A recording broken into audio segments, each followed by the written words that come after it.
गीली मिट्टी जब चक्के पर घूमे गोल गोल, कभी बने छोटा तो कभी बड़ा, जादूगर का जो हाथ लगे तो प्यास क्या मन को भी तृप्त कर दे, ऐसा है मिट्टी का घड़ा। रोज की तरह बबलू बिना बोनी किए घर वापस जा रहा था। गर्मी आ गई थी पर एक भी घड़ा नहीं बिक पा रहा था। जब से फ्रिज शहरों से छोटे कस्बों में आ गया था, तब से सारे कुम्हारों का यही हाल हो रहा था। जब बबलू घर पहुंचा तो उसका उतरा हुआ चेहरा देखकर उसकी पत्नी समझ गई कि आज भी पैसा नहीं मिला, कोई घड़ा नहीं बिका। तो उसकी पत्नी ने एक सलाह दी कि क्यों ना घड़ों के साथ साथ मिट्टी के खिलौने, बर्तन इत्यादि बनाना शुरू कर दो।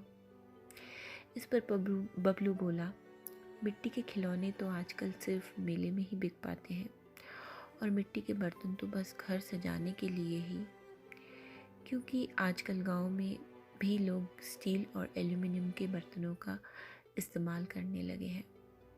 बस घर के बाहर एक घड़ा ही हुआ करता था, वो भी लोगों ने रखना बंद कर दिया जब से फ्रिज आ गया है लोगों के घरों में।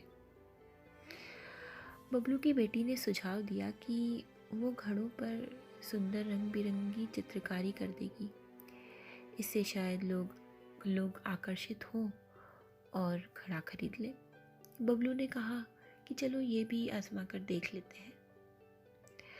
बबलू का बेटा खेतों में मजदूरी करता था, तो इसी वजह से 2 वक्त का खाना नसीब हो रहा था उन्हें। नहीं तो सिर्फ घड़ों के भरोसे रहते तो पानी पीकर पेट भरना पड़ता।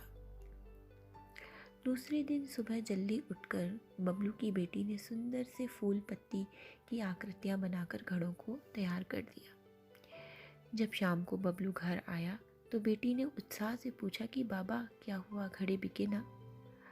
तो बबलू बोला, हाँ 3-4 बिक गए पर मुनाफा ना हो पाया। मुझे समझ नहीं आता कि लोग जब फ्रिज लेने जाते हैं दुकानों में तभी भी ऐसा ही मोल भाव करते हैं, और क्या बड़ी बड़ी दुकान वाले बिना मुनाफा उन्हें फ्रिज बेच देते हैं? पता नहीं, पर हम गरीबों का 1 पैसे का मुनाफा नहीं होने देते। मोल भाव तो ऐसे करते हैं जैसे घड़ा हमने नहीं, वो ही बनाए हैं और वो ही बेच रहे हैं। फिर बबलू ने सारे घड़े अपने पीछे बने टीन के कमरे में रख दिए। आज से 10-15 साल पहले की बात है। इसी कमरे में ये हाल हुआ करता था कि रात भर जगकर बबलू घड़े बनाकर सारा कमरा भर देता, और जब दूसरे दिन शाम को घर लौटता तो सिर्फ 2-4 ही घड़े बचते उसके पास, बाकी के सारे बिक जाते। पर आज की स्थिति एकदम ही विपरीत है। जब सुबह घड़े बेचने निकलता है तो भरे कमरे को देखता है और शाम को भरा रहता है। सिर्फ रात में वो नए घड़े नहीं बनाता, इतना ही अंतर रह गया था। रात के खाने के बाद बबलू और उसका परिवार सो गया। सुबह हुई और एक जोर की चीख सुनाई दी। वो चीख बबलू की बेटी की थी। जब बबलू, उसकी पत्नी और बेटे ने वो चीख सुनी तो भागकर उस चीख की तरफ गए। वो वहीं से आ रही थी जहाँ उसके टीन के कमरे में घड़े रखे रहते थे। वहां जाकर देखा तो सारे घड़े फूटे हुए थे। बबलू की पत्नी जोर जोर से दहाड़े मारकर रोने लगी तो आसपास के मोहल्ले के लोग इकट्ठे हो गए। सब देखकर हैरान थे कि एक भी घड़ा नहीं बचा। किसी ने पूछा ये कैसे हुआ तो बबलू की बेटी ने सब बता दिया कि रात को सब ठीक था। सुबह जब वो मुंह हाथ धोने इस कमरे की ओर आई तो सारे घड़े टूटे हुए थे। बबलू की बेटी ने कहा कि किसी ने जलन के मारे ये तोड़े हैं, क्योंकि कल उसने सारे घड़े में चित्रकारी करके उन्हें बहुत सुंदर बना दिया था। बबलू की पत्नी बोली, नहीं, किसी ने नज़र लगा दी है। पहले तो घड़े बिक ही नहीं रहे थे, अब तो सब खत्म हो गया। बबलू का बेटा बोला, नहीं माँ, सोमू काका है ना, उसका जो बैल है वो पागल हो गया है आजकल, रोज़ किसी न किसी का नुकसान करता फिरता है। बाबा आप कहो तो पकड़ कर लाता हूँ सोमू काका को, एक एक घड़े का हिसाब लेंगे। एक पड़ोसी बोला, कल हवा बहुत चल रही थी, शायद गिरकर टूट गए होंगे। पंडित जी वहीं से गुजर रहे थे तो उन्होंने भी अपना ज्ञान बांट दिया। कहा कि वास्तु के हिसाब से कमरा सही नहीं बना था, इसलिए ये सब हुआ। मंदिर में दान दक्षिणा करो, सब ठीक हो जाएगा। किसी ने कहा, अरे लगता है लगभग 1 या 2 हज़ार का नुकसान हो गया।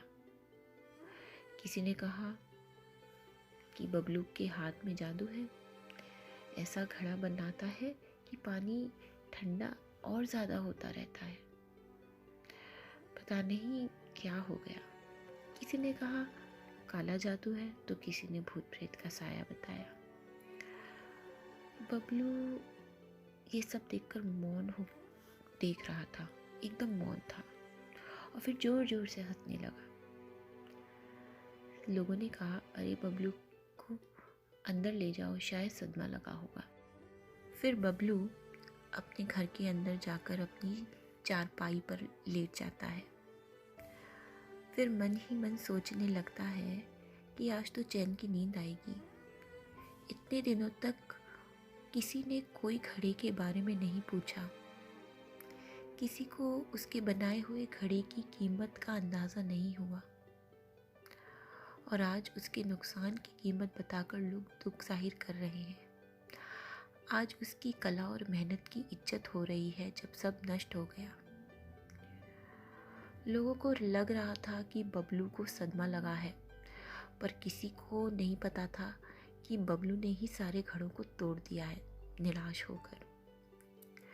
बड़ी ही दुख की बात है कि एक कलाकार को अपनी कला की कीमत उसके नष्ट करने पे मिलती है। ये स्वाभाविक है कि जो चीज़ हमारे पास होती है उसकी अहमियत उसके ना होने पर होती है। आशा करती हूँ आपको आज की कहानी अच्छी लगी होगी। एक नई कहानी के साथ फिर मिलूँगी। तब तक के लिए अच्छा सोचिए, सच्चा सोचिए। आते रहिए, सुनते रहिए मेरी कहानियाँ। धन्यवाद।